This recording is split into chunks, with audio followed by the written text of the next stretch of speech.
Welcome to my home and to this day in the life. I hope you enjoy watching.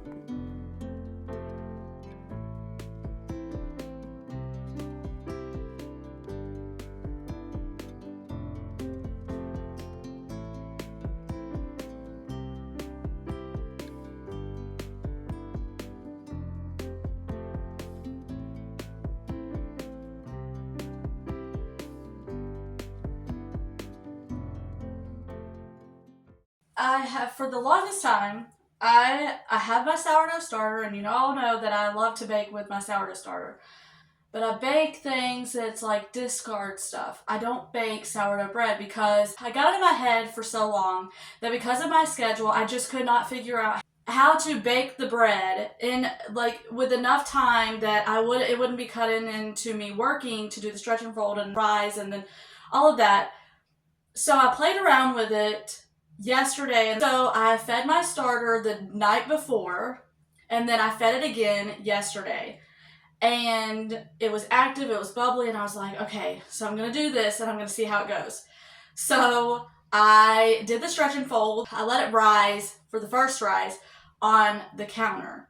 And then I took it and stuck it right into the refrigerator.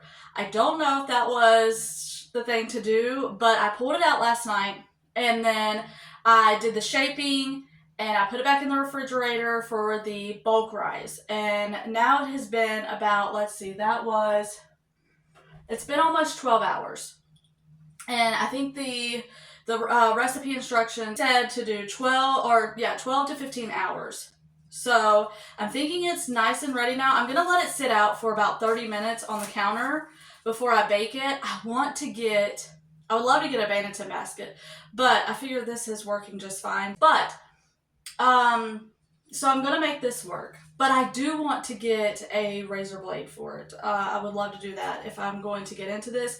And I don't know, my favorite part is the stretch and fold. I know that's crazy, but I love to bake dough, and I love to bake, and I love to bake bread. So really, I guess it's not a big shock that the stretch and fold is my favorite part. But I don't know, there's just something about like pulling it up and stretching it and folding it and just, I don't know. I love baking. So I love baking bread. I love just the whole thing. And it's really therapeutic. And I know I say that all the time, but it really is. It's like, it's therapy for me. So I really enjoy it. I'm going to let this sit out. I'm going to preheat the oven, and then we're going to bake this loaf together.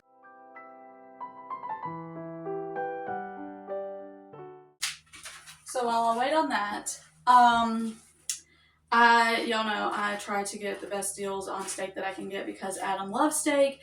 And steak is expensive, and he loves, like, his favorites are ribeye and New York strip.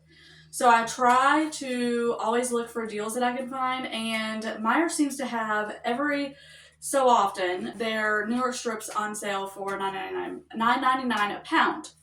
So I picked up another big New York strip roast that I'm going to cut up again. I'm hoping, last time I was able to get 6 out of it, I'm hoping that I can get 6 again. And when it comes out, I pay around $6 for each steak. So that is a really good deal because I can't find that anywhere. And even for like cheap steak, I can't even find $6 steaks. But so I'm pretty thrilled with that price.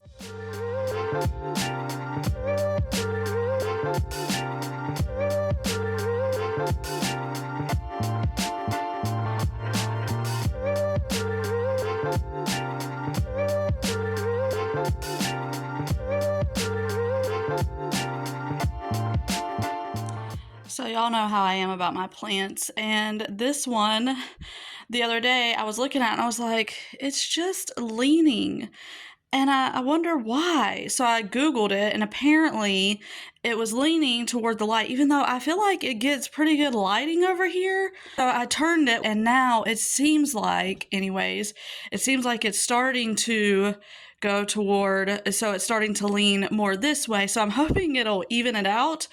And I'm just going to have to remember, I need to rotate it, but I love how beautiful, excuse the lighting, it's super bright now.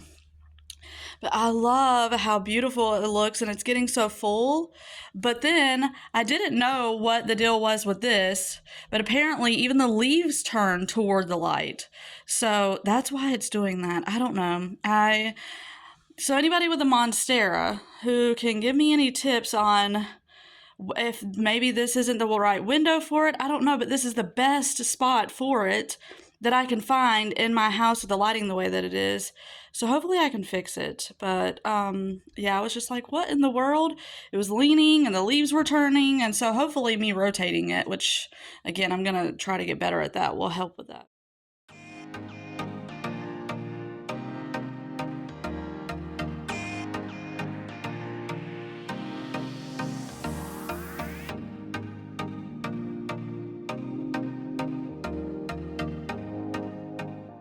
This is ready to go. Unfortunately, I don't have parchment paper, and when I went to the store last night, I completely forgot to get it. So I Googled, and they said that you can add a little bit of flour to your Dutch oven, and people said they didn't even use parchment paper. I know from now on I will definitely have parchment paper, but at least for now, I hope that this turns out. I am going to get this Dutch oven out of the oven and get this bread in the oven and see and hope that this turns out okay. So let's do this. A quote that I recently saw about baking was that God gives us the ingredients for our daily bread, but He expects us to do the baking. I love that and thought that was just so perfect and fitting for this part of the video. Okay, taking it out of the oven, and I've cut into it, and I've tried it. I have a couple things that I will make sure I do differently next time. I definitely want to use parchment paper because, yeah, it stuck a little in the bottom, and I definitely will wait until I have parchment paper the next time. Second thing, I really need a razor blade. I put butter on it. It's really good. I will next time make sure that I leave it in just a little bit longer, and hopefully I can get that pretty design. But this time it didn't happen. But I'm still thrilled with it. It still turned out okay, and I encourage you, if there's something that you want to learn or something that you're curious about or that looks intriguing to you, definitely give it a try, because I was watching so many things about baking bread when I first started in my journey, and I will tell you, my first loaves of bread were just horrible. They didn't rise. I didn't know what I was doing, but I kept going. I really enjoy it. So I'm still learning with it, and I'm still growing in this area, but I'm excited to keep trying. So not everything I make comes out the way I want it to, but that's all with baking. That's all with anything. I mean, there's lessons to be learned with everything. So I just wanted to say that, and yeah, so I am excited that it was not a bust, but definitely some things that I want to tweak the next time.